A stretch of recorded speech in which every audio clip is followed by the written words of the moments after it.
Have you ever heard the line, and I'm guessing you have, laugh and the world laughs with you, weep and you weep alone? Did you know that's from a poem? The poem is called Solitude, and it's written by a lady. Her name is Ella Wheeler Wilcox, and she died in 1919. She was born in 1850, so she lived to be 69. I'll read the whole poem to you in the course of the next video. But I like the phrase, watercolor eyes. I've heard it a couple times now, and I tried one the other day, a watercolor painting called Watercolor Eyes, and it looked like a child. It was one of those spontaneous paintings that I didn't really have much to work with other than just my thoughts. So I have another one, and this one is not a greeting card. This is a 9 by 12 piece of paper. And I painted this woman without thinking much about the watercolor eyes concept. And it just happened. It just happened naturally. So I'm going to call this Watercolor Eyes 2. Or maybe I'll just forget the first one and just call this Watercolor Eyes. I think that's a better idea. Because the first one, let me show you the first one. The first one was this one. So that's Watercolor Eyes. That's the first one I did. And actually, Robin asked me if I was going to do a series of paintings called Watercolor Eyes. So I actually thought that.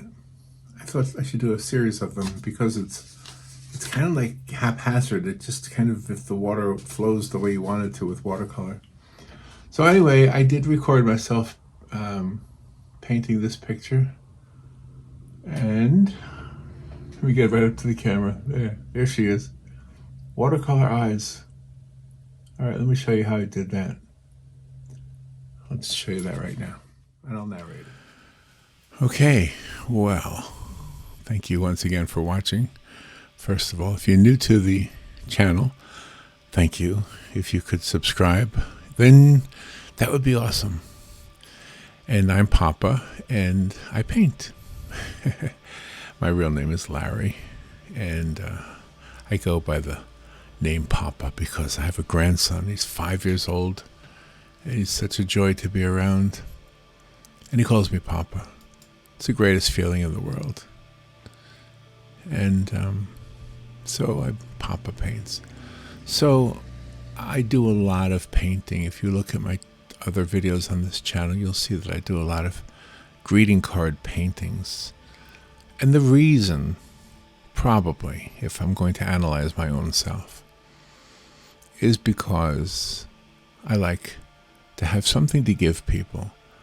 I don't want to impose on anybody a large painting, a 16 by 20, or even an 8 by 10, although 8 by 10 is not too big. But the greeting cards are 5 by 7. They're greeting cards. You know, they really work well in the in campers. I kind of like the idea of somebody traveling and having some artwork on their walls. And so I've had a few people actually who have used some of my greeting card paintings as art for their campers, which is kind of cool. Now, today's painting started out simply as you see it, just adding some orange tones with the idea of painting the face of a woman. And I had no real model. I had a couple of reference photos that I was looking at, and, but I wasn't really trying to capture any likeness. I was just trying to do a watercolor face, because most of my watercolors are landscapes. I've done faces. Hey, and in my past, just so you know, I've done a lot of portraits. Most of the portraits that I've done in the past have been with pastel. I've also done quite a number with acrylic paint, and usually they're for family or for a friend or for somebody who's inspired me in some way, somebody local.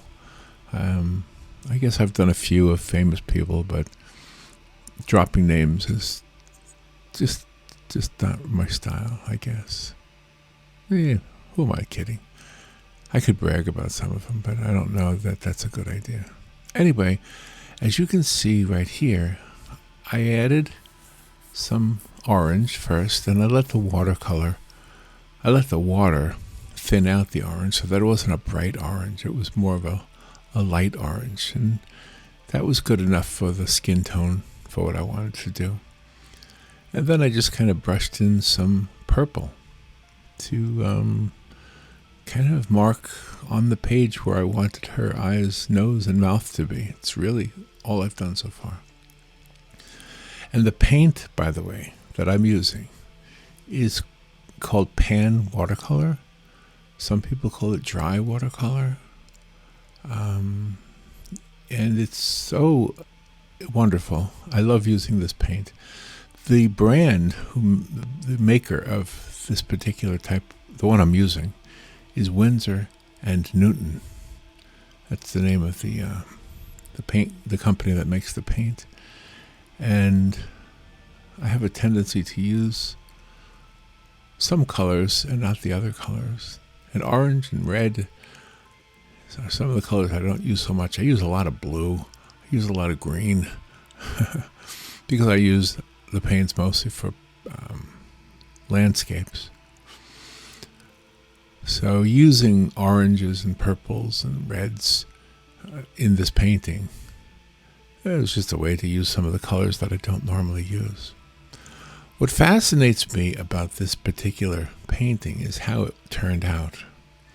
Now, you saw the intro video, which I did before I did this narration that I'm doing now.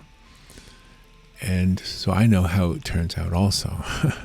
I'm on the same page as you in this case. Usually when I do these videos, I record the narration at the same time I'm painting. But in this case, I wanted to go back and talk about this a little bit. So I'm basically painting, or let's call it drawing at this point. I'm drawing with paint just to kind of lay out some kind of an idea of what I want. I still don't really know what I want.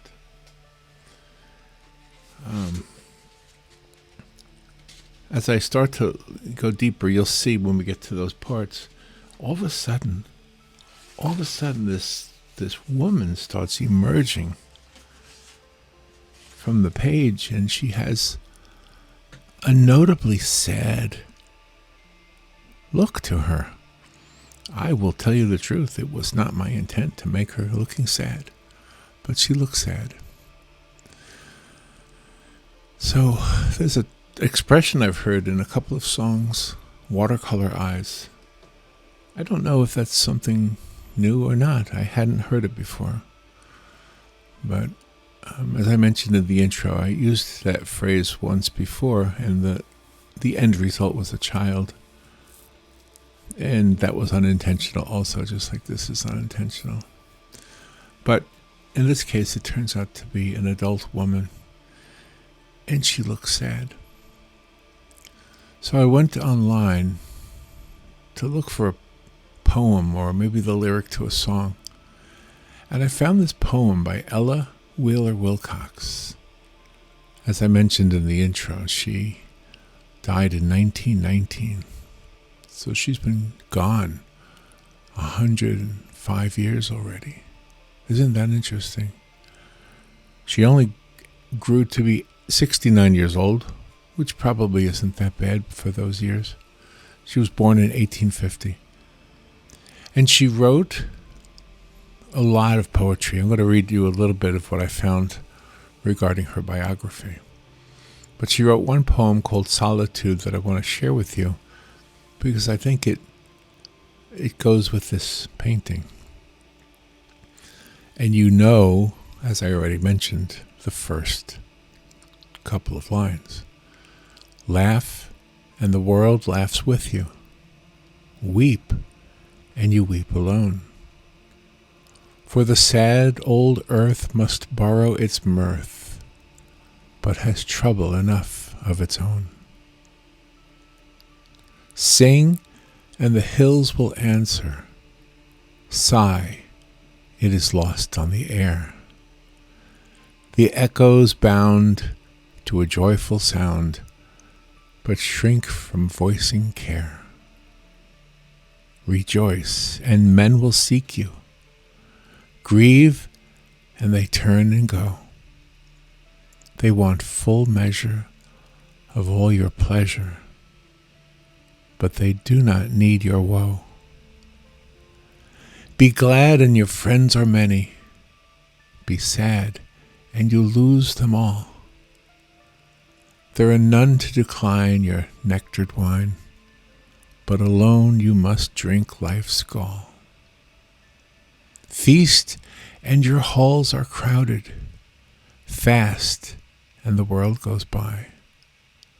Succeed and give, and it helps you live, but no man can help you die. There is room in the halls of pleasure for a large and lordly train, but one by one we must all file on through the narrow aisles of pain. I don't know what she was going through when she wrote that, but I wondered if she had watercolor eyes. So let me read you a little bit about her. Her name again is Ella Wheeler Wilcox. She is described on the internet as a poet and a journalist. She was born in Wisconsin, in the city of Johnstown. When she was a teenager, she published poetry in the Waverly magazine and in Leslie's Weekly. She studied at the University of Wisconsin, which is also where Robin studied, by the way. She left school after just a year. She wanted to focus on her writing. Her essays appeared in magazines such as Cosmopolitan, and she wrote popular poetry, generally in plain rhyming verse, as you just heard. She published her first book called Drops of Water in 1872. She was only 22 years old when she did that. 60,000 copies of her book, Poems of Passion, which was printed in 1883, were sold over the course of just 2 years. Her other poetry collections include Poems of Experience, published in 1910, Poems of Peace, published in 1906, and Shells, published in 1873. And she also published books of fiction, including one titled A Woman of the World, which was published in 1904, Sweet Danger, which was published in 1892, A Double Life, which was published in 1890, and Mal Mole, published in 1885, and two autobiographies, The World's and I, published in 1918, and The Story of a Literary Career, published in 1905. She died on October 30th, 1919, at her home in Short Beach, Connecticut. So that's what I have, and I'm learning at the same time as you are about Ella Wheeler Wilcox. So back to the painting. You can see that I've started to add in some hair, some kind of wild hair, and I kind of don't know where I'm going. One of the reference photos I was looking at, the woman had hair like that, so I thought I would use that hair. Although it didn't stay like that. I ended up changing it a little bit. And you can see here, I'm just beginning to add what is going to become, for me, the focal point of the whole painting, which is her eyes. A lot of what I'm doing is letting the water just flow. Just let the water flow. Now here, I can tell you, there's a mistake. That's why I switched brushes. I needed a softer brush. That's what you see me doing there. So I wanted a softer brush because I wanted a little bit of rouge, a little bit of red in her cheeks. I didn't succeed very well. But at the same time, it did add a little bit of texture to her skin, a little bit of personality, a little bit of interesting tones rather than just flat tones. The watercolor just is magical sometimes. It just flows and does its own thing, and sometimes it gives you this really cool result.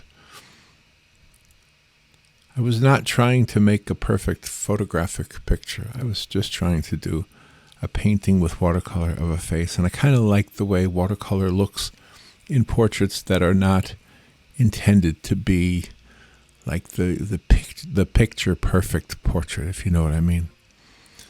Bob Ross had this expression that I love. It's called happy accidents. This painting, the whole painting, is a happy accident, as far as I'm concerned, because I was really just doing this as an exercise. The fact that I recorded it with a video is almost an accident too. I didn't really think that this was going to be one of the paintings that I used on my channel. And that's why I'm narrating it after the fact, because I wasn't really chatting with you guys while I painted it. I started that way, and then I just painted it thinking this is going to go nowhere. This is just an exercise. This is just me practicing painting. But the reason I'm sharing it with you is probably to share with you something that will hopefully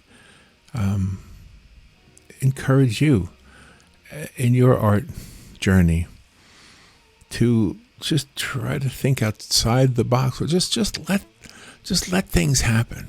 Don't worry about necessarily having it all planned out. And now, if it's a portrait, you kind of have to. You kind of forced. If you're doing a portrait for somebody, you have to. The fortunate thing for me is this is not a portrait. There were 3 different reference photos I was looking at. The end result doesn't look like any of them. And when we finish this painting, you'll see that I intentionally created a mess. I splattered the paper with paint, and I smeared paint all over the background, and just created a picture that has an emotion, a picture that has some kind of feeling, similarly to the way a song does. A song has a feeling. And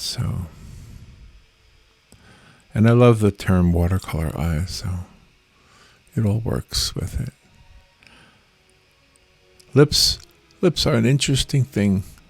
Somebody once said that we have a tendency as artists to paint eyes and lips bigger than they actually are.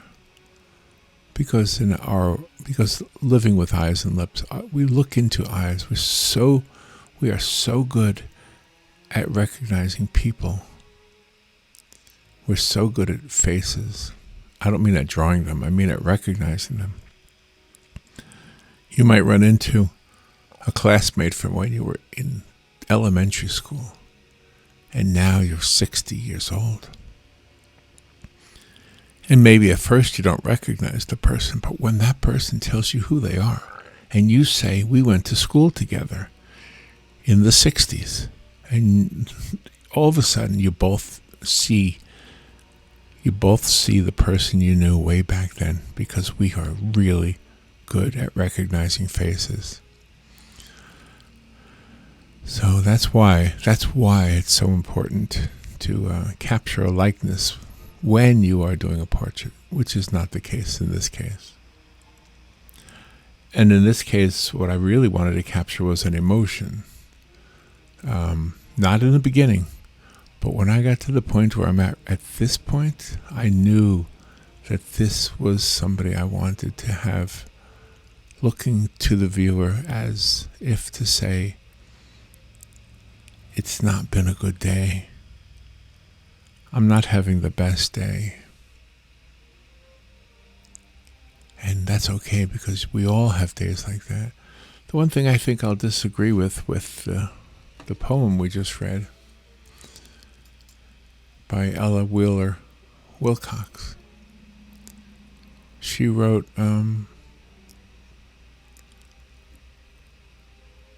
weep and you weep alone. She wrote that a sigh is lost on the air. She wrote that grieve and they turn and go. Be sad and you lose them all. I don't know that that's 100% true. I don't think every single time that we're going through some kind of sad point in our lives that everybody abandons us.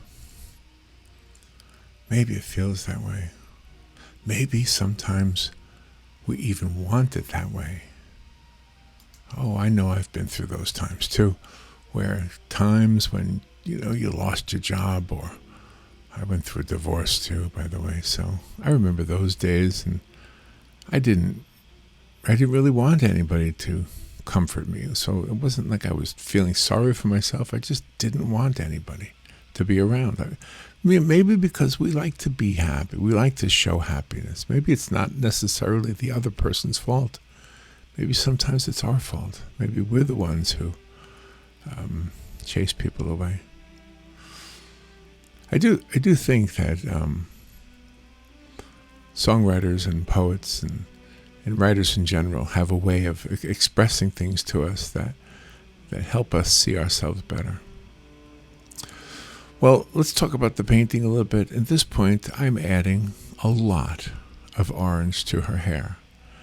I did that because I didn't like it being stark black. I wanted it to have a little bit of color. And one of the things that I tried to do with a painting, and I did it with this painting, is I like to incorporate warm and cool colors in the same painting.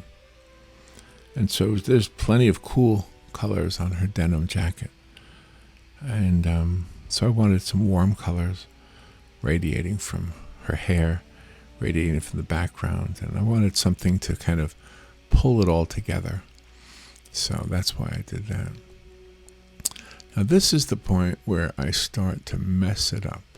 It occurs to me as I'm looking at this painting that I want this painting to have a little bit of a mess going on. So I'm slapping one brush onto another, and I'm purposely splattering it with paint with the intention of, I don't know what the intention was, but I knew that I was going to smear it around.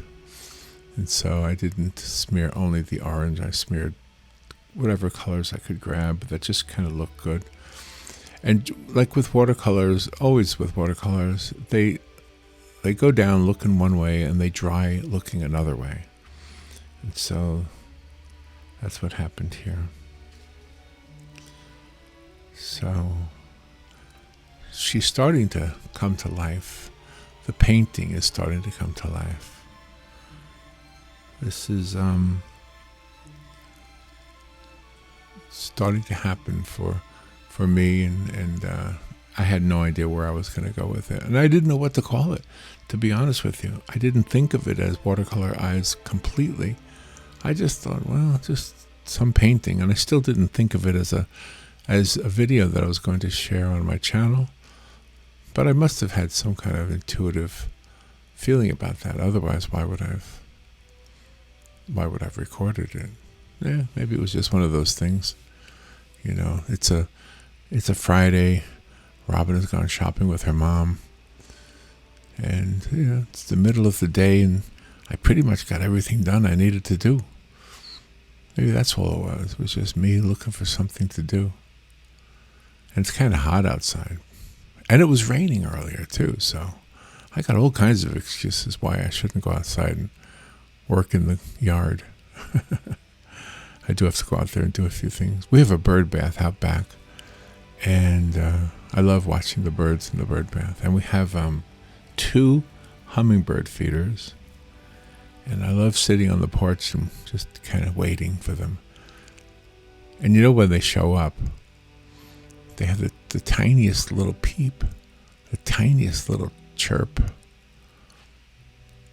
And it's amazing to watch them. They hover like in one spot, like a helicopter, but much more agile than a helicopter. Oh my gosh, if you've seen a hummingbird, you know what I mean.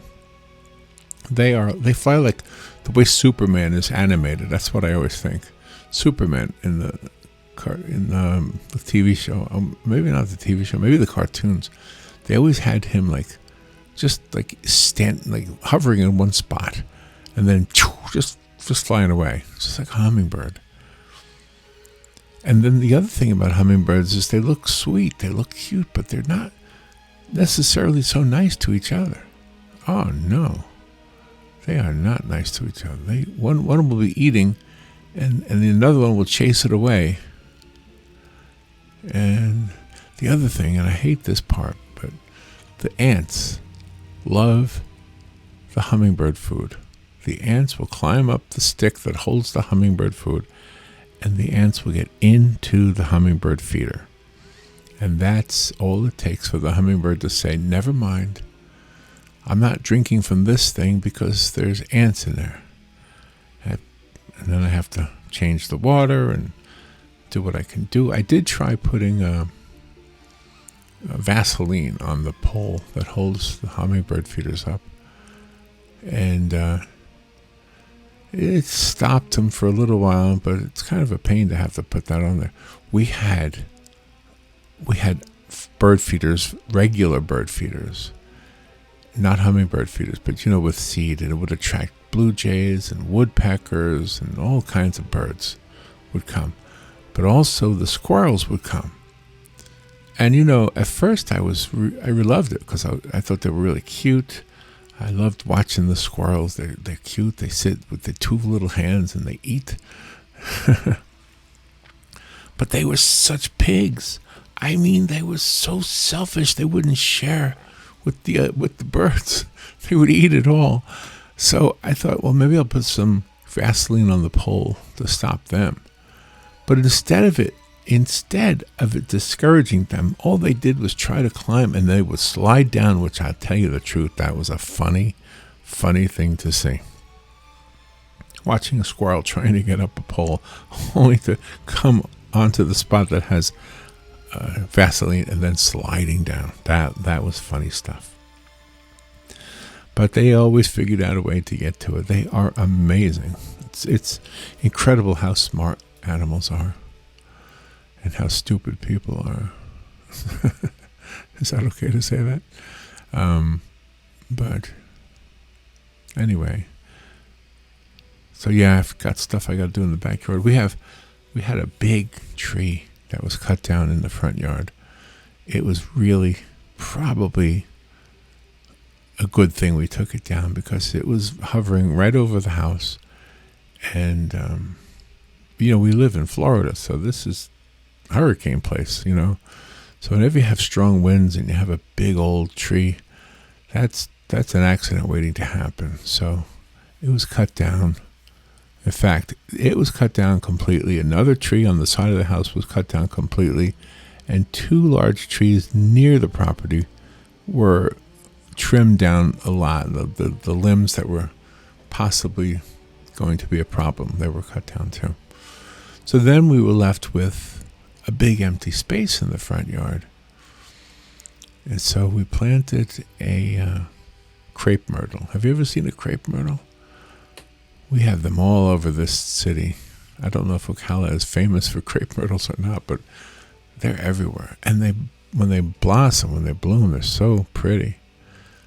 They just and there's multiple colors. Not each plant has its own color. I don't think there's one that has multiple colors on the tree itself, but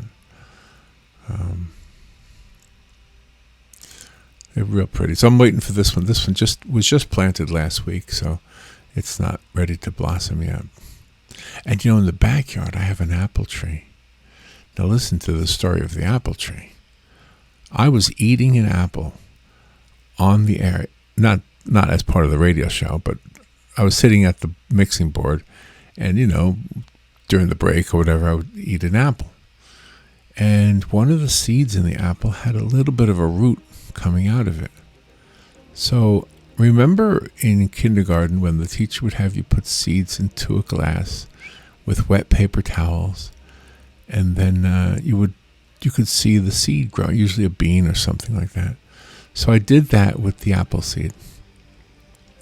And the apple seed grew. You could see the root getting longer. And then it got to the point where I put it into a little vase, a little flower pot, and I put some dirt in it, and it was growing. It produced leaves. I had this little tiny seedling that was an apple tree. Now, I've been retired from radio for over 4 years. Robert and I retired in January of 2020, and now it's May of 2024. And I think I had the apple tree seedling for a couple of years before that. So it might be 5 or 6 years old already. But it's about 6 feet tall, and everybody tells me you can't really grow apple trees in Florida to the point where they'll produce apples. I don't know. So we have it in this big old whiskey barrel as a flower pot. And the reason it's in there and not in the ground is because we intend on moving. We don't intend on staying here. So we want to take it with us wherever we go. And let's see if that happens. We don't know. But anyway, so there's some stuff outside that I should be doing, probably will be doing after I'm done narrating this video and uploading it. All right, a little more shop talk here. I just put some vertical lines in the background. I always think a vertical line, even if it's not defined what it is it makes it a little interesting, more of an interesting composition. And you can see the painting is pretty much done at this point. And I had this thought about the eyes, the watercolor eyes. So I do add a little bit more watercolor around her eyes. A little bit more to make it look like maybe she was crying a little bit. I think this is the point where I grab the blow dryer. Oh, you see what I'm trying to do? I'm trying to let the water drip. I was trying to calculate where it would drip. So it's not just her eyes that are dripping. It's everything. Everything is dripping. And then I get the dryer, the blow dryer, which is really for shrink wrap. It's not really like a hair dryer or anything. And then I dry it off. I will spare you the sound effect, but there it is. It's just it blows hot air. It blows very hot air. It's so hot that it literally could start the paper on fire. That's how hot this blow dryer is. So I have to be very careful not to keep it in one spot too long. But it really could. It could start the paper on fire. So, as you can tell, the painting is almost done. There is a little bit of the painting that I did after the video. So when you see the final still, that'll come on in just a little bit. You'll see that I enhanced the watercolor eyes effect a little bit. I added a little bit of darkness around her eyes, and maybe a little hint of running mascara, that kind of thing. But there you go. That's pretty much it. How I did the painting. I suppose I was talking about things other than the painting, but you were watching, right? You could see what I was doing. And I'll just call it Watercolor Eyes. I'll change the name of the other one. Maybe. I don't know. Maybe. I think I actually recorded it that way. But there it is, Watercolor Eyes. There are a couple of songs that I could probably tell you about that have watercolor eyes in them. One is about Arkansas. Pretty sure one is about Arkansas, but we'll talk about that another day. Or maybe I talked about it with the one I did of the baby. Well, I think it's almost done. The narration is almost wrapped up. So thank you for watching. Thank you for listening. Thank you for your kind words, and hope you're doing well. If you want to share some of your work with me and with others through this community that I've created here, I think the best way is through the Facebook page, which is Poppa Paints Here. So it's Poppa Paints, but there's another Poppa Paints. It's a lady who does face painting. So I couldn't get just Poppa Paints, but if you I'll put a link in the description below the video here. So again, thank you. If you could subscribe, it doesn't take much. It doesn't cost anything. It's a way for me to kind of stay in touch with you. And if you like it, I think that helps YouTube understand which videos they want to show to the people who are interested in the same types of videos. I think I'm learning as I go, doing the videos and everything in life. I'm learning everything. All right, kids, thank you for watching. I'll see you later. Let's just look at the picture. See you later.